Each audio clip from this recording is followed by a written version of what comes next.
Dans cette vidéo, ce que je vous propose, c'est toujours de continuer à utiliser CtrlNet. Alors cette fois-ci, on va pas apprendre tellement de nouvelles choses, mais on va réutiliser nos connaissances dans le cadre d'un petit atelier qui sera un atelier redesign d'un logo. Donc je pense que c'est quelque chose qui pourrait intéresser pas mal de monde, et pareil, hein, c'est quelque chose qui peut être reproduit dans d'autres contextes. Alors pour le cadre de ce tuto, je vais prendre le logo de Unity, celui-ci, qui est la nouvelle version du logo de Unity. Vous pouvez prendre n'importe quel logo en ligne, essayez de prendre quelque chose de plutôt simple, mais vous voyez le logo est quand même assez sympa ici, la forme est plutôt sympa. Donc voilà, utilisez n'importe quel logo, moi je vais prendre celui de Unity, mais vous pouvez partir même sur une lettre, si c'est juste une seule lettre de l'alphabet, en noir sur blanc, ça marchera également.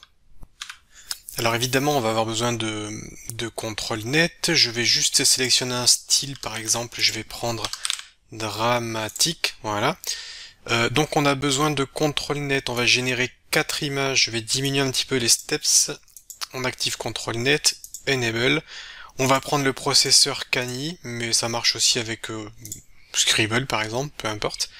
Donc on va prendre ça, on va peut-être augmenter un tout petit peu le weight, et je pense que le reste on va laisser à peu près par défaut, je vais mettre en Just Resize, et le reste ça me semble pas mal. Donc ce qu'on va faire, je vais augmenter un peu le scale. Ce qu'on va faire, c'est qu'on va faire glisser notre logo ici pour le redesigner. Alors le logo, moi ce que j'ai fait, c'est que je l'ai converti en noir et blanc pour vraiment avoir une forme très basique. Je fais glisser le logo de Unity ici, et on va ensuite imaginer ce qu'on pourrait en faire. Moi ça me fait penser à plusieurs choses. On pourrait imaginer une tête de robot avec 2 yeux et un casque. On pourrait imaginer un casque de gladiateur, c'est ce que je vais faire.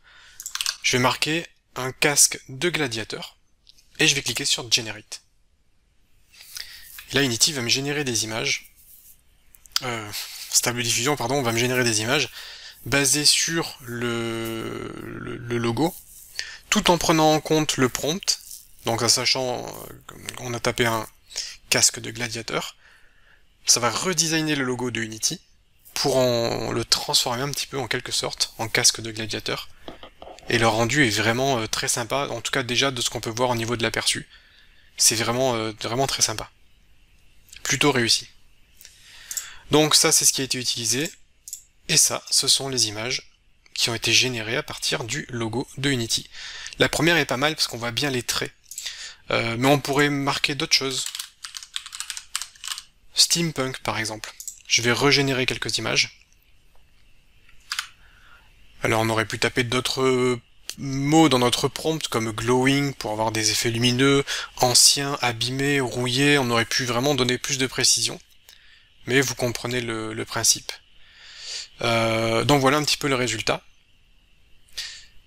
Et autre petite précision, j'ai remarqué que selon ce que vous faites, si vous avez une image en noir et blanc ou blanc et noir, eh bien le résultat sera pas tout à fait pareil. Et j'ai également remarqué que lorsque vous avez un fond blanc, l'idéal c'est de cliquer sur Invert Input Color.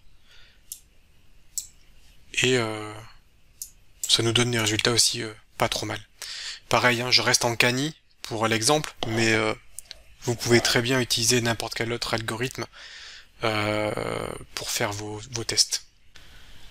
Alors là, les résultats sont relativement simples, mais vous pouvez travailler vos prompts, comme on l'a vu. Vous pouvez tenter des choses, utiliser des styles. Chose que j'ai faite de mon côté, et je vais vous présenter un petit peu mes résultats. Là, c'est le logo avec une tête de robot. Là, c'est avec un dragon. Là, alors j'avais demandé une sorte de pyramide égyptienne, le résultat n'était pas concluant, mais en tout cas, enfin, le résultat n'était pas celui attendu, mais c'était plutôt sympa, donc je l'ai gardé. Ici, c'était des essais en mode casque de gladiateur. Là, pareil. Ici, j'avais demandé devant une pleine lune. Toujours en mode dragon. En mode sablier.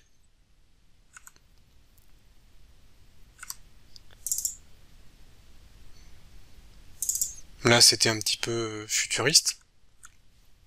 Et voilà donc comment vous pouvez redesigner vos logos assez facilement avec CtrlNet. Si vous voulez aller plus loin dans l'utilisation de l'intelligence artificielle, de la génération d'images et de textes par IA, j'ai créé une formation que j'ai appelée le cursus du prompt engineer, qui va vous permettre de maîtriser l'art d'écrire des prompts pour tous ces outils basés sur l'intelligence artificielle. Le lien est en description, ça va vraiment vous permettre d'avoir une expertise certaine dans ce secteur. Il y a plus de 22 heures de vidéos, ce qui vous permettra d'apprendre par la pratique et surtout de maîtriser les différents outils qui existent sur le marché. Donc si vous voulez aller plus loin avec l'IA, je vous invite à consulter le lien dans la description.